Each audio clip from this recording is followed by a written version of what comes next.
السلام علیکم ورحمۃ اللہ وبرکاتہ۔ بسم اللہ والحمد للہ والصلاة والسلام علی رسول اللہ وعلی آلہ واصحابہ اجمعین ومن تبعہم بإحسان الی یوم الدین، اما بعد۔ تمام لوگ ایک مرتبہ درود ابراہیم پڑھ لیجئے۔ اللہم صلی علی محمد وعلی آل محمد کما صلیت علی ابراہیم وعلی آل ابراہیم انک حمید مجید۔ اللہم بارک علی محمد وعلی آل محمد کما بارکت علی ابراہیم وعلی آل ابراہیم انک حمید مجید۔ سامعین، آج 20 دسمبر 2020 کو سنڈے، ہر مہینے کا تیسرا اتوار کا درس اس مسجد امام بخاری میں جو مغرب کی نماز کے بعد منعقد ہوتا ہے اور ہوتے رہے گا انشاءاللہ۔ تو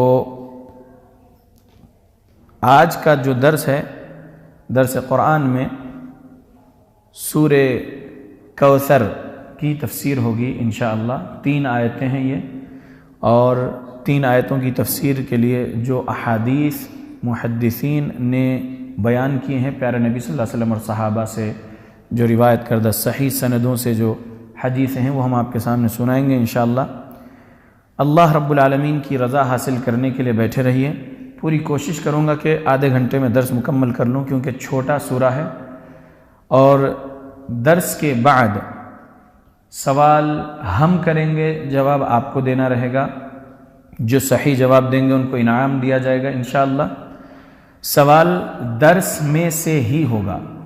جو ہم ابھی حدیثیں سنائیں گے تو حدیث کے راویوں کا نام بھی ہم بولیں گے، اور آپ لوگوں کو راویوں کے نام پر بھی غور و فکر کرنا ہے کہ کس حدیث کو میں نے کس راوی یعنی کس صحابی کے نام کے ساتھ بیان کیا، وہ آپ غور سے سنیں گے تو سوال جواب کی نشست میں وہ صحابی رسول کا نام دے سکیں گے آپ جواب میں آپ کے، اور انعام لے سکیں گے۔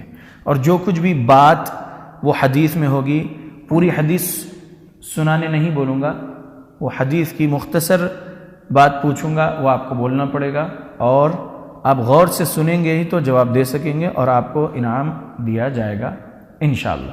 پہلے سوال جواب نہیں، پہلے درس یاد رکھیے۔ درمیان میں کسی کو سوال کرنے کا موقع نہیں ہے۔ مکمل درس آدھے گھنٹے کا ہوگا، اور اس کے بعد سوال جواب کی نشست، ٹھیک ہے؟ تو پھر سے ایک مرتبہ درود ابراہیم پڑھ لیجئے پیارے رسول محمد صلی اللہ علیہ وسلم پر۔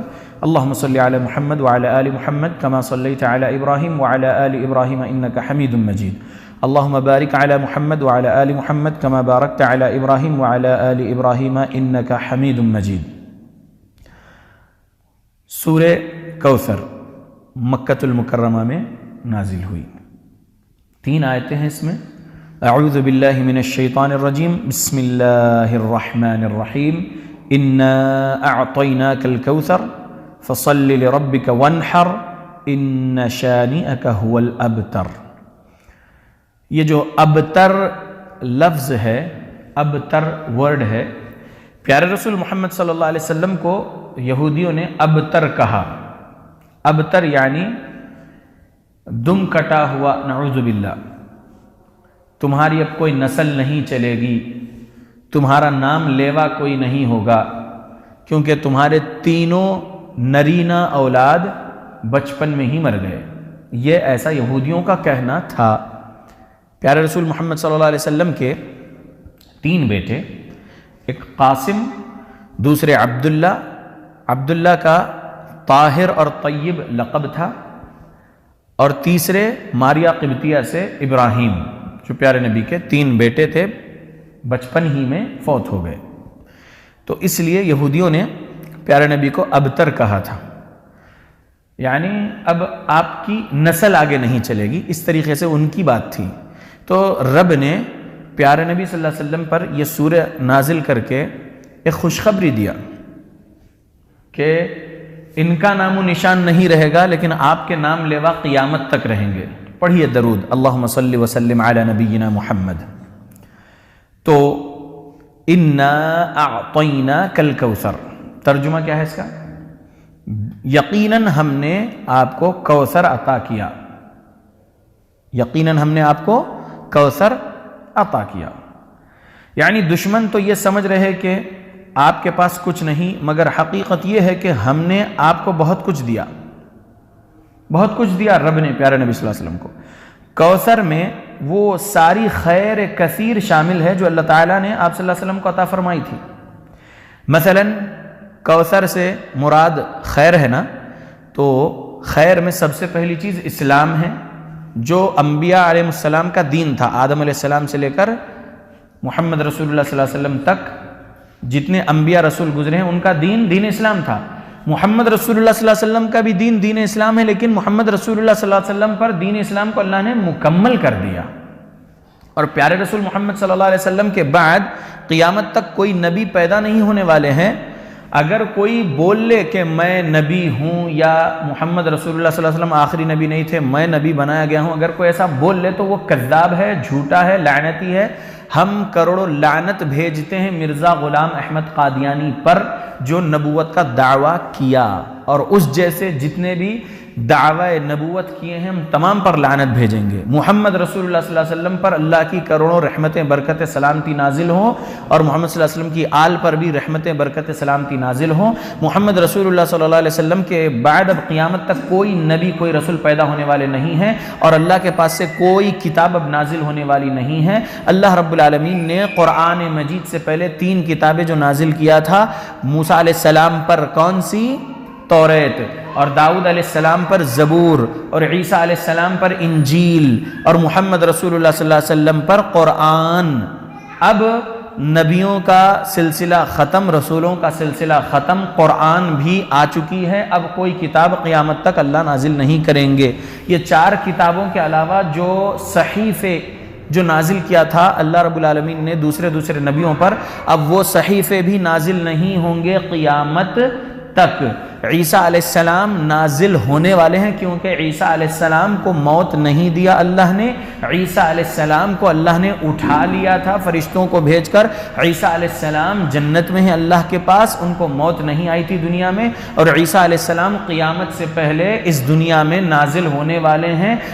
سیریا کنٹری میں ڈماسکس سٹی میں جامع مسجد پر نازل ہوں گے فرشتوں کے ساتھ قیامت سے پہلے۔ مہدی رضی اللہ عنہ کے دور میں عیسیٰ علیہ السلام کو اللہ نازل کرے گا۔ مہدی رضی اللہ عنہ جو اللہ کے پیارے رسول محمد صلی اللہ علیہ وسلم کی چوتھی بیٹی فاطمۃ الزہرا رضی اللہ عنہا کے بڑے بیٹے حسن رضی اللہ عنہ کی اولاد میں سے ہوں گے مہدی رضی اللہ عنہ، جو خلیفۃ اللہ بنیں گے، یعنی اللہ کے خلیفہ بنیں گے۔ اور ان کے دور میں جب عیسیٰ علیہ السلام نازل ہوں گے تو عیسیٰ علیہ السلام کی نبوت نہیں رہے گی، وہ یعنی پھر محمد رسول اللہ صلی اللہ علیہ وسلم کے بعد نبی آگے والے جیسی بات نہیں رہے گی۔ نبی تو تھے، پیارے نبی سے پہلے نبی تھے، ان کی نبوت وغیرہ نہیں رہے گی، کوئی اور چیز احکامات نہیں رہیں گے۔ قرآن اور حدیث کو خود عیسیٰ علیہ السلام بھی نافذ کریں گے۔ عیسیٰ علیہ السلام اور مہدی رضی اللہ عنہ دونوں مل کر دجال کا خاتمہ کریں گے، اور پھر لمبی تفصیل ہے، میرا عنوان وہ نہیں ہے۔ میں یہ بولنا چاہ رہا ہوں کہ نبی کوئی اب نہیں پیدا ہوں گے، نبی آئیں گے، وہ عیسیٰ علیہ السلام نازل ہوں گے قیامت سے پہلے، جو اللہ کی جنت میں فی الوقت ہے۔ سمجھ میں آ گیا؟ ٹھیک ہے۔ تو انا اعطیناک الکوثر میں اسلام جو ہے یہ خیر کثیر رکھتا ہے اپنے اندر، دین اسلام یہ اللہ نے پیارے نبی کو عطا کیا، مکمل کیا۔ دوسرا جو پیارے نبی کو اللہ نے عطا کیا وہ کیا تھا؟ نبوت و رسالت، اور رسول اللہ صلی اللہ علیہ وسلم کا اخلاق حسنہ، اور پیارے رسول محمد صلی اللہ علیہ وسلم بہترین فرما بردار تھے اللہ رب العالمین کے۔ آپ صلی اللہ علیہ وسلم سے بڑھ کر کوئی فرما بردار اللہ کا نہیں تھا، سمجھ لیجئے۔ اور اللہ رب العالمین نے آپ کو جنت بھی دیا ہے۔ معراج والی رات میں پیارے رسول محمد صلی اللہ علیہ وسلم جب گئے اللہ رب العالمین کے بلاوے پر، جبرائیل علیہ السلام جب لے کر گئے تو معراج میں 7ویں آسمان کے اوپر جبرائیل اور پیارے نبی جب کھڑے ہوئے تھے تو جبرائیل علیہ السلام نے پیارے نبی سے فرمایا، اے نبی آپ اپنا سر اوپر اٹھائیے۔ جب پیارے نبی اپنا سر اوپر اٹھائے 7ویں آسمان پر کھڑے ہو کر، تو پیارے نبی نے اللہ کے عرش کے نیچے کوئی چیز دیکھے، تو جبرائیل سے پوچھے پیارے نبی کہ اے جبرائیل یہ کیا ہے، یہ سفید سائبان جیسی چیز جو دکھ رہی تھی، پیارے نبی نے اس کے بارے میں پوچھے۔ تب جبرائیل علیہ السلام نے کہا ذاک منزلک، یہ آپ کی منزل ہے جنت میں، تو اے جبرائیل مجھے چھوڑو، مجھے میری اس منزل میں داخل ہونے دو۔ پیارے نبی نے معراج کی رات میں کہا تھا جبرائیل سے، تب جبرائیل علیہ السلام نے کہا پیارے نبی سے کہ اِنَّهُ بَقِيَ لَكَ عُمْرٌ لَمْ تَسْتَكْمِلْهُ فَلَوْ اسْتَكْمَلْتَ أَتَيْتَ مَنْزِلَكَ، ابھی آپ کی عمر کا کچھ حصہ باقی ہے اے نبی، ابھی آپ نے اسے مکمل نہیں کیے ہیں، جب آپ اپنی عمر مکمل کر لو گے تو آپ آ جاؤ گے اس منزل میں۔ تو پیارے رسول محمد صلی اللہ علیہ وسلم کی روح مبارک کو جب فرشتہ موت نے قبض کیے تھے ربیع الاول کی 12 تاریخ کو ہجرت کے 11ویں سال، تو پیارے نبی کی وہ روح مبارک کو جنت کی منزل میں لے جا کر رکھ دیے وہ فرشتہ موت۔ یہ بات ہمارا دلیل کے طور پر ہم بول رہے ہیں، اور یہ ایمان کا حصہ ہے ہمارا کہ پیارے نبی اللہ کی جنت میں آج ہے، ٹھیک ہے، اور 1386 ہے یہ صحیح بخاری کی۔ لہذا ہمارا ایمان ہے کہ رب نے پیارے نبی صلی اللہ علیہ وسلم کو آپ کی زندگی میں ہی جنت کی وہ منزل آپ کی دکھا دیے تھے، اور آپ کی روح قبض ہونے کے بعد آپ کی روح اس جنت کی منزل میں چلے گئی، فرشتے لے کر گئے، اور آپ کا جسم اطہر کو قبر میں رکھ دیا گیا۔ یاد رکھو یہ سب خیر تھا جو رب نے پیارے نبی کو عطا کیا، ٹھیک ہے۔ اور اللہ رب العالمین نے بے شمار نعمتیں اللہ رب العالمین کے نبی کو اللہ نے دیے تھے۔ تو اللہ رب العالمین نے کہا اِنَّا أَعْطَيْنَاكَ الْكَوْثَرَ، بے شک ہم نے آپ کو کیا دیا؟ کوثر عطا کیا۔ کوثر سے مراد بہت زیادہ خیر۔ صحیح روایتوں میں یہ حدیث موجود ہے کہ کوثر سے مراد کیا ہے، تو صحیح بخاری حدیث نمبر 4966 میں آپ کے سامنے سنانا چاہتا ہوں۔ سعید بن جبیر رحمہ اللہ سے پوچھا گیا، لوگ کہتے ہیں کہ وہ جنت میں ایک نہر ہے، تو انہوں نے کہا جنت میں جو نہر ہے وہ بھی اس خیر میں شامل ہے جو اللہ نے آپ کو عطا فرمائی۔ سعید بن جبیر کون ہیں؟ یہ تابعی ہیں۔ غور کرنا، سوال جواب کے وقت آپ سے پوچھا جائے گا راویوں کے نام، تو یاد رکھیے سعید بن جبیر تابعی ہے۔ اب تفسیر حدیث کی جو ہم کر رہے ہیں، اس آیت کی جو تفسیر میں جو حدیث آئی ہے وہ غور سے سنیے۔ سعید بن جبیر رحمۃ اللہ علیہ نے عبداللہ بن عباس رضی اللہ عنہ سے روایت کی، تو یہاں پر تابعی صحابی سے یہ حدیث روایت کر رہے کہ انہوں نے کوثر کے متعلق فرمایا اس سے مراد خیر ہے جو اللہ نے آپ صلی اللہ علیہ وسلم کو عطا فرمائی۔ تو راوی کہتا ہے کہ میں نے سعید بن جبیر سے پوچھا کہ وہ خیر کیا ہے، اور وہ جو نہر جو ہے جنت میں اس کے بارے میں کیا ہے، تو خیر میں ہی وہ نہر شامل ہے۔ یہ 4966 صحیح بخاری ہے، ٹھیک ہے۔ اور عبداللہ بن عباس رضی اللہ عنہ جو ہے نا، پیارے رسول محمد صلی اللہ علیہ وسلم کے سگے چچیرے بھائی ہیں۔ عبداللہ بن عباس رضی اللہ عنہ جو ہے وہ ہم امتیوں کے تفسیر میں سب سے بڑے مفسر ہے۔ ہم امتیوں میں تفسیر کرنے والوں میں سب سے بڑے مفسر قرآن اگر کوئی ہے تو وہ عبداللہ بن عباس رضی اللہ عنہ ہے، کیونکہ پیارے رسول محمد صلی اللہ علیہ وسلم نے ان کے لیے دعا فرمائے تھے کہ اے اللہ ان کو قرآن کا فہم عطا کر۔ تو عبداللہ بن عباس رضی اللہ عنہ بہت بڑے مفسر ہیں قرآن کے اس امت محمدیہ میں، یاد رکھیے۔ سیدنا انس رضی اللہ عنہ بیان کرتے ہیں کہ ایک دن رسول اللہ صلی اللہ علیہ وسلم ہماری مجلس میں بیٹھے ہوئے تھے کہ آپ پر اونگ طاری ہوئی، پھر مسکراتے ہوئے آپ نے سر اٹھایا۔ ہم نے پوچھا اے اللہ کے رسول کس چیز نے آپ کو ہنسایا ہے؟ پیارے نبی نے فرمایا مجھ پر ابھی ابھی قرآن کی ایک سورت نازل ہوئی، پھر آپ نے اس سورت کی تلاوت کی۔ اعوذ باللہ من الشیطان الرجیم، بسم اللہ الرحمن الرحیم، اِنَّا أَعْطَيْنَاكَ الْكَوْثَرَ فَصَلِّ لِرَبِّكَ وَانْحَرْ إِنَّ شَانِئَكَ هُوَ الْأَبْتَرُ۔ پھر فرمایا کیا تم جانتے ہو کہ کوثر کیا ہے؟ ہم نے کہا اللہ اور اس کے رسول بہتر جانتے ہیں۔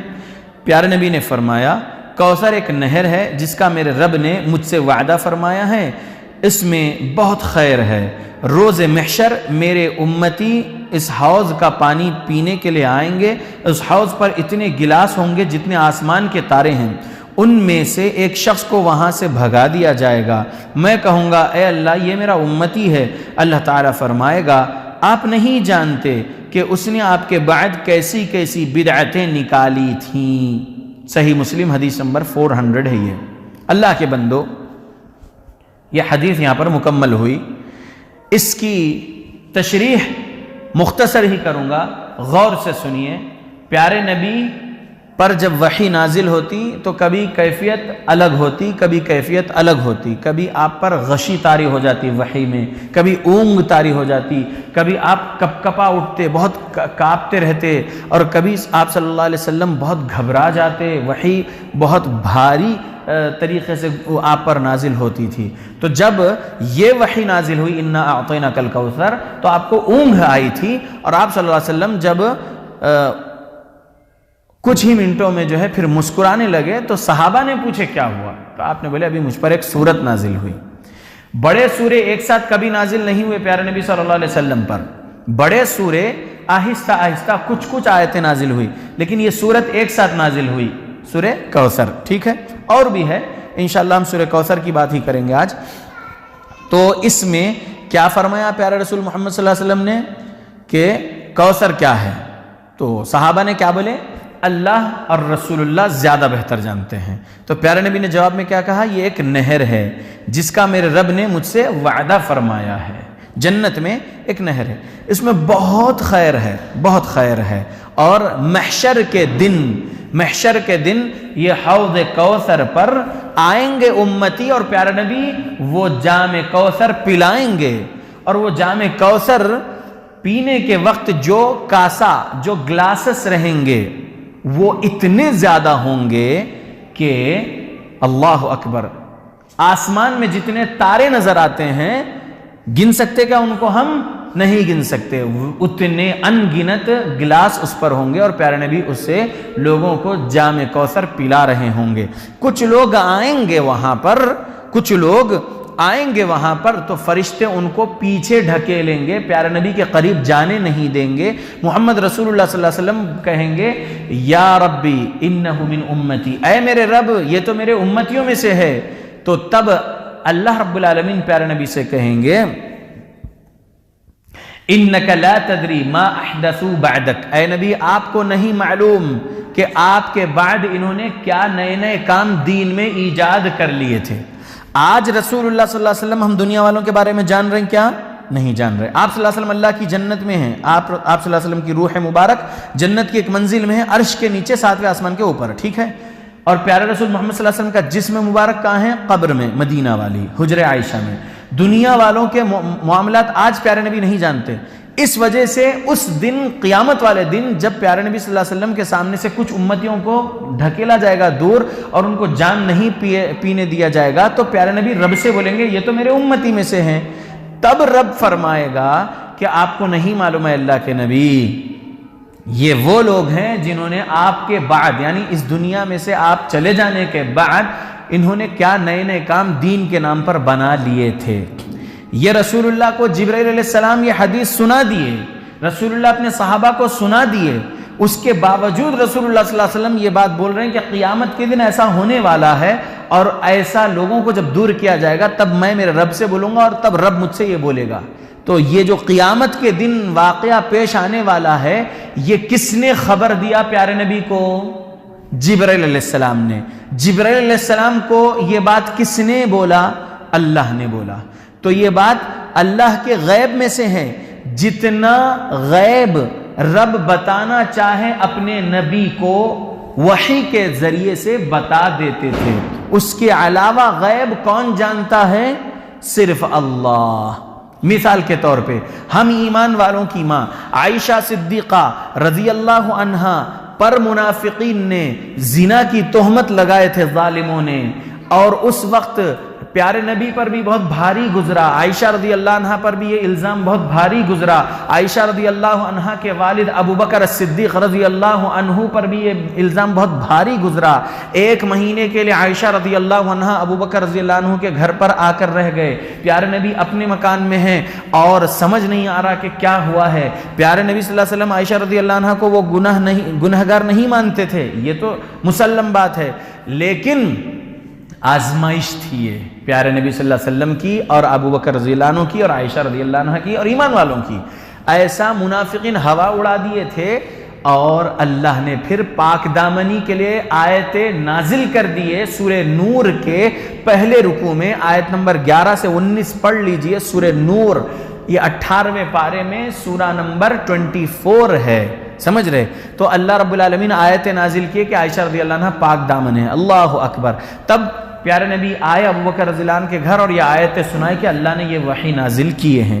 تو معلوم کیا ہوا کہ اگر عالم الغیب ہوتے پیارے رسول محمد صلی اللہ علیہ وسلم تبھی انکار کر دیتے تھے، لیکن آپ خاموش ہو گئے، کچھ جواب نہیں دیے۔ اللہ نے آیت نازل کیا، آ کے سنا دیے۔ تو معلوم ہوا کہ جتنا غیب رب بتانا چاہے پیارے نبی کو اتنا بتا دیے، اور جو نہیں بتانا چاہے اللہ آزمائش میں رکھے، پھر 1 مہینے کے بعد آیتیں نازل کیے۔ تو سمجھنا چاہیے کہ ایک ایک آیت میں، ایک ایک حدیث میں بہت بڑے بڑے اسباق ہے، کئی لیسنز ہے، ٹھیک ہے۔ میں آگے بڑھتا ہوں۔ تو اس میں سبق ہم کو یہ مل گیا کہ رسول اللہ صلی اللہ علیہ وسلم پر یہ سورت نازل ہوئی اور پیارے نبی نے اس سورے کے بارے میں اپنے صحابہ کو بیان کرے۔ تو ہم کو بدعتی لوگوں میں سے نہیں ہونا ہے کہ کل کے دن پیارے رسول محمد صلی اللہ علیہ وسلم کے سامنے ہم کو جو ہے ڈھکیل دیا جائے اور جام کوثر نہ مل سکے، ایسا ہم کو نہیں ہونا۔ تو ہم پیارے نبی کی تعلیمات پر عمل کرنا، اور یہ یاد رکھ لیجئے پیارے رسول محمد صلی اللہ علیہ وسلم سے محبت کا صحیح مطلب ہی یہ ہے کہ آپ صلی اللہ علیہ وسلم کی تعلیمات پر عمل کرنا۔ آپ صلی اللہ علیہ وسلم کے تعلیمات بہترین ہیں جو قرآن حدیث میں ہیں، وہ تعلیمات سے ہٹ کر دوسرے ادھر ادھر کے لوگوں کے تعلیمات کو اسلام سمجھ کر، نبی کی سنت سمجھ کر کریں گے جبکہ وہ بدعت ہو، تو پھر ہوگا کیا؟ جام کوثر نہیں ملے گا قیامت والے دن، اور فرشتے پیچھے ڈھکیل دیں گے اور سامنے سے ہٹا دیے جائیں گے پیارے نبی کے۔ یاد رکھیے۔ تو یہ حدیث سے سبق بہت سارے ملے ہیں۔ اللہ ہم کو بدعات خرافات سے بچائے رکھے ہماری موت تک، آمین۔ تیسری حدیث سنا رہا ہوں اس آیت کے ضمن میں، انا اعطیناک الکوثر کے ضمن میں۔ سیدنا عقبہ بن عامر رضی اللہ عنہ بیان کرتے ہیں کہ رسول اللہ صلی اللہ علیہ وسلم نے 8 برس کے بعد احد کے شہیدوں پر اس طرح نماز پڑھی جیسے کوئی زندوں اور مردوں کو رخصت کرتا ہے۔ پھر آپ ممبر پر چڑھے اور فرمایا، میں تمہارا پیش خیمہ ہوں، تمہارے اعمال کا گواہ ہوں، اور مجھ سے قیامت کے دن تمہاری ملاقات حوض کوثر پر ہوگی۔ میں اپنے اس مقام سے حوض کوثر دیکھ رہا ہوں۔ اس مقام سے پیارے نبی صلی اللہ علیہ وسلم نے یعنی احد کے شہیدوں کے لیے دعا کیے، ٹھیک۔ پھر آپ صلی اللہ علیہ وسلم نے خطبہ فرمائے اور بولے کہ اللہ رب العالمین کے بندو، میں تمہارے اعمال کا گواہ ہوں، یعنی پیارے رسول محمد صلی اللہ علیہ وسلم اپنے صحابہ کے اعمال کے گواہ ہیں، ایک بات۔ دوسری بات، تمہاری اور میری ملاقات حوض کوثر پر ہوگی، میں اپنے اس مقام سے حوض کوثر دیکھ رہا ہوں۔ وہ اللہ رب العالمین پیارے نبی کو جو دکھانا چاہے دکھایا ہے، اور ہم ایمان لانا اس بات پر کہ زمین پر کھڑ کر پیارے رسول صلی اللہ علیہ وسلم خطبہ فرما رہے اور رب نے پیارے نبی کو دکھایا، پیارے نبی سے فرمایا۔ ہمارا ایمان ہے جو رب پیارے نبی کو دکھانا چاہے اور جو سنانا چاہے وہ رب کی مرضی ہے۔ پیارے رسول صلی اللہ علیہ وسلم آپ کے نبی اور رسول تھے۔ یہ صحیح بخاری میں حدیث موجود ہیں، حدیث نمبر 4042۔ چوتھی حدیث سنا رہا ہوں۔ عبداللہ بن عمر رضی اللہ عنہ بیان کرتے ہیں رسول اللہ صلی اللہ علیہ وسلم نے فرمایا، کوثر جنت کی ایک ایسی نہر ہے جس کے کنارے سونے سے بنے ہوئے ہیں۔ جیسا ہمارے شہر میں تو ایک بھی نہر نہیں ہے حیدرآباد میں، ٹھیک ہے، لیکن حیدرآباد کے اطراف میں آپ لوگ نہریں دیکھتے ہوں گے، گاؤں دیہاتوں میں، کھیتوں میں پانی پہنچانے کے لیے نہریں بناتی ہے حکومت، ٹھیک۔ تو نہروں کو سائیڈ میں کس سے جو ہے کیا جاتا ہے، کچھ عجیب و غریب پتھر ہوتے ہیں کنارے اس کے، یا نہیں تو پھر سیمنٹ ریتی کا پلاسٹر ہوتا ہے نا، یا پھر کچھ گرینیٹ کے ذریعے سے جو ہے دیواریں بنا دی جاتی ہیں نہروں کی۔ لیکن جنت کی اس نہر کے جو کنارے ہوں گے وہ کس سے بنے ہوئے ہوں گے؟ سونے سے بنے ہوئے ہوں گے۔ یہ پیارے نبی نے فرمایا ہے، اور پیارے نبی اپنے دل سے کچھ نہیں فرمائے، وحی نازل ہوئی اللہ کے طرف سے بذریعہ جبرائیل، وہی پیارے نبی صلی اللہ علیہ وسلم نے اس وحی کو سنائے ہیں۔ قرآن بھی اللہ کی وحی ہے اور حدیث بھی اللہ کی وحی ہے۔ وحی متلو، وحی غیر متلو۔ وحی متلو یعنی قرآن مجید یعنی تلاوت کی جانے والی وحی، اور وحی غیر متلو یعنی حدیث جس کی تلاوت نہیں کی جاتی، حدیث کی تلاوت نہیں کی جاتی، یاد رکھیے۔ تو معلوم ہوا کہ اس نہر کے، کوثر جنت کی ایک نہر ہے، اس کے کنارے سونے کے بنے ہوئے ہیں، وہ یاقوت اور موتیوں پر بہتی ہے۔ ہماری جو نہریں ہیں وہ پتھر اور مٹی پر بہتی ہیں نا، لیکن جنت کی جو نہر ہے وہ کس پر بہیں گی؟ یاقوت اور موتیوں پر بہیں گی۔ اس کی مٹی جو ہوگی نہر کی کستوری سے زیادہ عمدہ ہوگی، اور اس کا پانی شہد سے زیادہ میٹھا اور برف سے زیادہ سفید ہے۔ یہ سنن ترمذی میں حدیث نمبر 3361 ہے، 3361، اور سنن ابن ماجہ میں حدیث نمبر 4334 ہے۔ اللہ کے بندو، اللہ سے دعا کرتے رہو کہ اللہ ہمیں پیارے نبی کے ہاتھوں سے جام کوثر نصیب فرمائے، آمین۔ حدیث سنا رہا ہوں، انس رضی اللہ عنہ بیان کرتے ہیں کہ ایک شخص نے پوچھا، اے اللہ کے رسول، کوثر کیا ہے؟ آپ نے فرمایا وہ ایک نہر ہے جو میرے رب نے جنت میں مجھے عطا فرمائی ہے، اس کا پانی دودھ سے زیادہ سفید اور شہد سے زیادہ میٹھا ہے، اور اس میں پرندے ہوں گے جن کی گردنیں اونٹوں کی طرح ہوگی۔ سیدنا عمر رضی اللہ عنہ نے پوچھا، اے اللہ کے رسول، یہ پرندے بڑے خوش و خرم ہوں گے؟ پیارے نبی نے فرمایا، اے عمر، ان کے کھانے والے ان سے بھی زیادہ خوش و خرم ہوں گے۔ مسند احمد حدیث نمبر 13486۔ اللہ رب العالمین وہ پرندوں کا گوشت بھی ہمیں نصیب فرمائے جنت میں، آمین، جو پرندے اس نہر میں ہوں گے، کوثر نامی نہر میں۔ سیدنا ابو ذر رضی اللہ عنہ بیان کرتے ہیں کہ میں نے پوچھا، اے اللہ کے رسول، حوض کے برتن کیسے ہوں گے؟ پیارے نبی نے فرمایا، اس ذات کی قسم جس کے ہاتھ میں محمد کی جان ہے صلی اللہ علیہ وسلم، اس کے برتن آسمان کے تاروں سے بھی زیادہ ہیں۔ یاد رکھو، تارے بھی اس رات کے تارے کی طرح جو کالی رات اور بادل کے بغیر ہو، ایک دم تاریک، اور اس میں چمکتے ہوئے وہ تارے۔ جنت کے برتن ایسے ہیں کہ جو ان سے پیے گا کبھی پیاسا نہیں ہوگا، اس وقت کے آخر تک جو اس پر گزرے گا، یعنی میدان محشر کا دن ہوگا یہ، جس دن نہر میں یہ حوض کوثر کا پانی پلا جائے گا۔ اور محشر کا دن کتنے سال کا ہے؟ 50,000 سال کا ہے۔ تو اگر ایک مرتبہ وہ پی لیں گے تو یہ دن گزرنے تک پیاس نہیں لگے گی، یہ بات ذہن میں رکھیے، پیارے نبی نے فرمایا ہے۔ اس حوض میں جنت سے 2 پرنالے گرتے ہیں، جو اس سے پیے گا کبھی پیاسا نہیں ہوگا۔ یعنی وہ جو نہر میں ہے پانی جو ہے سفید، برف سے زیادہ سفید، شہد سے زیادہ میٹھا پانی، وہ جو پانی ہے وہ کہاں سے آ رہا ہے؟ جنت میں سے 2 پرنالے ہیں اس نہر میں گر رہے ہیں، سمجھ رہے؟ تو وہ پانی جو پیے گا کبھی پیاسا نہیں ہوگا، پیارے نبی نے یہ بات فرمائے۔ اور اس نہر کی جو چوڑائی ہے وہ اتنی ہے جیسا کہ عمان سے ایلا تک، عمان سے ایلا تک کا فاصلہ، یعنی ایک کنٹری سے دوسری کنٹری، عمان نام کی کنٹری، وہاں سے لے کر ایلا نام کی کنٹری تک اتنی چوڑائی ہے اس نہر کی۔ اللہ اکبر۔ ہماری نہریں بہت چھوٹی ہوتی ہے، صحیح، کم سے کم ایک 12-15 فیٹ کی ہوتی ہے جی۔ اس کا پانی دودھ سے زیادہ سفید اور شہد سے زیادہ میٹھا ہوگا۔ یہ حدیث جو ابو ذر رضی اللہ عنہ والی ہے، یہ جو میں نے ابھی آپ کو سنایا، جس میں 2 پرنالے کا ذکر ہے، صحیح مسلم حدیث نمبر 2300 ہے، یہ 2300۔ اور ایک حدیث سن لیجئے، انس رضی اللہ عنہ بیان کرتے ہیں، رسول اللہ صلی اللہ علیہ وسلم نے واقعہ معراج بیان کرتے ہوئے فرمایا، میں ایک نہر پر پہنچا، اس کے دونوں کناروں پر موتیوں کے خیمے لگے ہوئے تھے۔ میں نے پوچھا یہ کیا ہے؟ تو جبرائیل نے کہا یہ کوثر ہے۔ اللہ اکبر۔ صحیح بخاری حدیث نمبر 4964۔ تو معلوم ہوا کہ اس نہر کے کنارے کیا ہے؟ موتیوں کے خیمے ہیں۔ خیمے تو چمڑے کے ہو سکتے ہیں اور ہوا کرتے تھے اور آج بھی بنتے ہیں، سمجھ رہے؟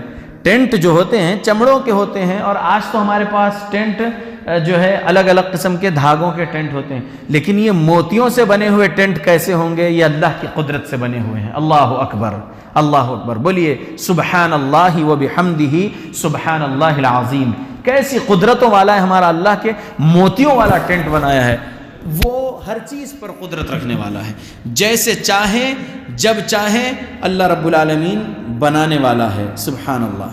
میرے بھائیوں، کچھ ہی حدیثیں سنا سکا، انا اعطیناک الکوثر ایک آیت کی تفسیر میں، اور 29 منٹ مکمل ہو گئے ہیں، آدھے گھنٹے کا درس تھا، ابھی 2 آیتوں کی تفسیر ابھی باقی ہی ہے، تو میں کوشش کرتا ہوں کہ فصل لربک وانحر ان شانئک هو الابتر، یہ دونوں آیتوں کی بھی تفسیر اب آپ کے سامنے رکھ دوں۔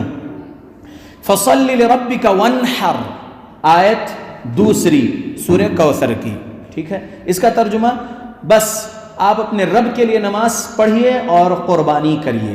فصل لربک وانحر، نماز کس کے لیے پڑھنا ہے؟ اللہ کے لیے پڑھنا ہے. فصل لربک وانحر، اور قربانی بھی آپ اپنے رب کے لیے کریے. اس ایک آیت کی تفسیر بھی اتنی ہی لمبی ہے جتنا میں نے پہلے آیت کی تفسیر آپ کے سامنے رکھا. بہت ساری احادیث ہیں اس ایک آیت کو بھی تفسیر سنانے کے لیے، ٹھیک ہے؟ لیکن مختصر میں کہہ دوں، مروان نام کا مدینے کا ایک گورنر، ٹھیک ہے؟ مدینہ غالباً یاد آ رہا ہے مجھے، مروان نام کا ایک گورنر، اور یہ حدیث آپ کو صحیح مسلم حدیث نمبر 177 مل جائے گی. مروان نے کیا کیا؟ عید کے دن پہلے خطبہ دیا، بعد میں نماز پڑھا. تو معلوم یہ ہوا کہ اس وقت ایک تابعی اٹھے اور بولنے لگے، اے مروان، نماز سے پہلے خطبہ کیوں دے رہے ہو؟ پہلے نماز ہوا کرتی ہے عید کی، پھر خطبہ ہوتا ہے. تو مروان نے اس تابعی کو جواب دیا، مروان بھی تابعی ہے، ہاں، تو تابعی کو جواب دیا کہ جو پہلے کا طریقہ تھا وہ ہٹا دیا گیا ہے، اب پہلے خطبہ ہوگا بعد میں نماز ہوگی. تو فوراً مجمع میں صحابی رسول ابو سعید خدری رضی اللہ عنہ بیٹھے ہوئے تھے، وہ اٹھ کھڑے ہوئے اور فرمانے لگے کہ اس بندے نے اپنا حق ادا کر دیا.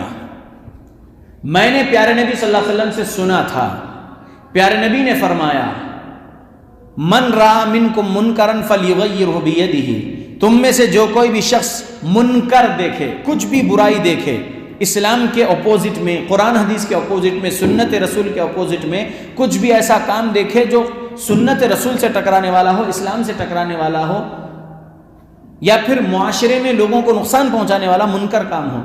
من رأى منکم منکرا، تم میں سے جو کوئی بھی شخص منکر دیکھے، برا کام دیکھے، فلیغیرہ بیدہ، تو اسے اپنے ہاتھ سے تبدیل کر دے، اس برے کام کو مٹا دے.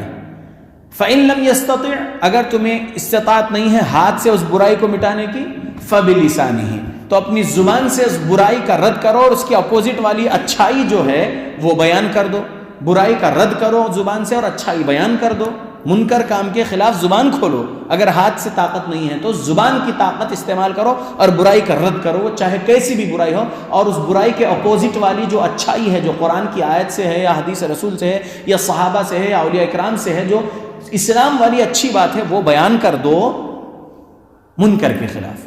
فَإِن لَمْ يَسْتَطِعْ، اگر زبان سے بولنے کی بھی طاقت نہیں ہے منکر کے خلاف، فَبِقَلْبِهِ وَذَلِكَ أَضْعَفُ الْإِيمَانِ، تو دل سے اس برائی کو برا جانو، اور یہ سب سے کمزور ایمان کا درجہ ہے، دل میں برا جاننا. یہ حدیث ہے. تو مروان نے کیا کیا؟ سنت کیا تھی؟ پہلے نماز، پھر خطبہ، پھر دعا، اس کے بعد قربانی ہے. سمجھ رہے؟ تو پہلے خطبہ شروع کیا، بعد میں نماز کے لیے. تو تابعی تھا مروان بھی، اور تابعی ایک اٹھ کر بول دیے.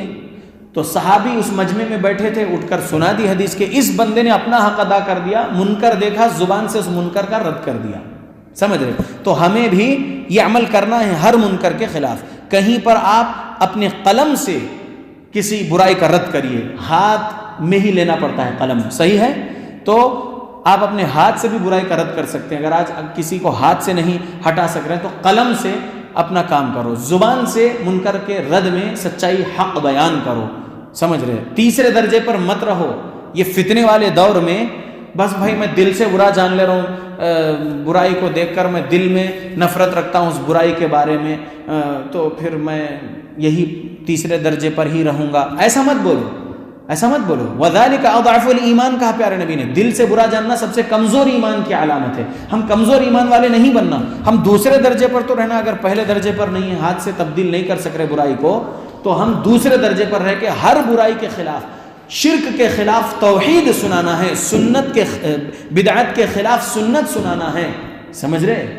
ہر برائی کے خلاف اچھائی سنانا ہے. تو یہاں پر فصل لربک وانحر سے مختصر تفسیر میں یہی کہوں گا کہ پہلے نماز ہے، پھر خطبہ ہے، پھر قربانی ہے۔ سمجھ میں آ گیا جی؟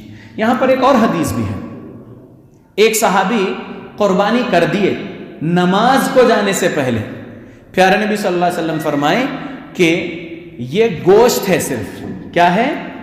گوشت ہے۔ میں حدیث سناتا ہوں، برا بن عازب رضی اللہ عنہ بیان کرتے ہیں رسول اللہ صلی اللہ علیہ وسلم نے ہم کو عید الاضحیٰ کے دن نماز کے بعد خطبہ دیا، پھر فرمایا جو شخص ہماری نماز جیسی نماز پڑھے اور ہماری قربانی کی طرح قربانی کرے اس کی قربانی صحیح ہوئی، اور جو شخص نماز سے پہلے قربانی کرے وہ نماز سے پہلے ہی گوشت کھاتا ہے، اس کی کوئی قربانی نہیں ہوئی۔ بخاری حدیث نمبر 955۔ تو معلوم کیا ہوا کہ قربانی پہلے نہیں کرنا ہے، پہلے آنا ہے عیدگاہ کو، نماز پڑھنا ہے، پھر خطبے میں شریک رہنا ہے، پھر مسلمانوں کی دعا میں شریک رہنا ہے، پھر جا کے قربانی کرنا ہے۔ ایک صحابی نے پہلے قربانی کر دیے تھے یہ سوچ کے کہ میں جلدی سے نماز سے آؤں گا اور مدینہ کے مسکین کے پیٹ میں میرے گھر کی قربانی کا گوشت پہلے جانا۔ سوچ اچھی تھی لیکن سنت کے مطابق نہیں تھی۔ وہ سنت یہ ہے کہ پہلے نماز، پھر خطبہ، پھر دعا، پھر جا کے قربانی۔ تو یہاں پر اس آیت میں فَصَلِّ لِرَبِّكَ وَانْحَرْ، اس آیت میں بھی صلی پہلے ہے، وانحر بعد میں ہے، تو پہلے نماز بعد میں قربانی۔ آیت کی تفسیر میں بھی یہی سمجھا رہے ہیں مفسرین، ٹھیک ہے؟ تو فَصَلِّ لِرَبِّكَ وَانْحَرْ، نماز اللہ کے لیے پڑھنا ہے، لوگوں کو دکھانے کے لیے نہیں پڑھنا ہے۔ اس آیت کی تفسیر میں ایک آیت اور ہے، سنانا چاہوں گا، مہربانی کریے، تھوڑی اور آپ کا وقت لے رہا ہوں۔ آیت کون سی ہے؟ سورہ نساء میں آیت ہے یہ، غالباً آیت نمبر 143 یا 144 یا 145 ہے، غور کریے آیت کیا ہے۔ اعوذ باللہ من الشیطان الرجیم، ان المنافقین یخادعون اللہ وهو خادعهم وَإِذَا قَامُوا إِلَى الصَّلَاةِ قَامُوا كُسَالَىٰ يُرَاءُونَ النَّاسِ۔ اللہ اکبر، کیا ہے ترجمہ اس آیت کا؟ منافقین سمجھتے ہیں ان المنافقین یخادعون اللہ وهو خادعهم، بے شک منافقین سمجھتے ہیں کہ وہ اللہ کو دھوکہ دیتے ہیں، حقیقت میں وہ اپنے آپ کی جان کو دھوکہ دے رہے ہیں۔ وَإِذَا قَامُوا إِلَى الصَّلَاةِ قَامُوا كُسَالَىٰ، جب کبھی وہ نماز کے لیے کھڑے ہوتے ہیں تو سستی کے لیے کھڑے ہوتے ہیں۔ منافقین کی نماز سستی والی ہوتی، ہمارے اندر اگر وہ صفت ہے تو ہم دور کر لینا، ہم سستی کے ساتھ نماز کو نہیں کھڑے ہونا۔ اللہ رب العالمین کا میں غلام ہوں، اللہ کی غلامی، اللہ کی عبادت، اللہ کی بندگی کے لیے پیدا کیا گیا ہوں۔ ہم اللہ رب العالمین کی رضامندی حاصل کرنے کے لیے نماز پڑھنا ہے، بیزاری کے لیے نماز نہیں پڑھنا ہے، سمجھ رہے؟ سستی کے لیے نماز نہیں پڑھنا ہے۔ سستی کی نماز منافقین کی ہوتی، نبی نے بیان کر دی ہے سورہ نساء کی اس آیت میں۔ پھر کیا فرمایا نبی بول رہا، اللہ نے بیان کر دی ہے، پھر کیا فرمایا اللہ نے فرمایا یراؤن الناس، وہ لوگوں کو دکھانے کے لیے نماز پڑھتے تھے، تو ہمیں دکھانے والی نماز نہیں پڑھنا ہے، ہم کو ہمارے اللہ کو راضی کرنے والی نماز پڑھنا ہے۔ تو فصلی لربک، نماز پڑھو اپنے رب کے لیے، وانحر، اور قربانی بھی دو تو ربکا، لربکا، تم اپنے رب کے لیے قربانی دو۔ قربانی بھی جو ہے آج کل لوگ کہاں کہاں لے جا کے بکرے ذبح کر رہے ہیں، اللہ رب العالمین کی رضا کے لیے ہی عید الاضحیٰ کے دن قربانی کرنا ہے، اللہ کی رضا کے لیے ہی عقیقے کا جانور قربانی کرنا ہے۔ سمجھ میں آ رہا؟ اللہ کی رضا کے لیے ہی جانور قربان کرنا ہے، کسی اور کے لیے جانور قربان نہیں کر سکتے۔ پیارے رسول محمد صلی اللہ علیہ وسلم نے کیا کبھی سکھائے ہیں کہ تم میرے نام سے بھی جو ہے قربانی کرو، میری رضا حاصل کرنے قربانی کرو؟ نہیں نا، لہٰذا اللہ ہی کے نام سے قربانی کرنا ہے۔ میں اب آگے بڑھتا ہوں، ان شانئک ھو الابتر، اس آیت کی تفسیر میں اتنا ہی کہوں گا۔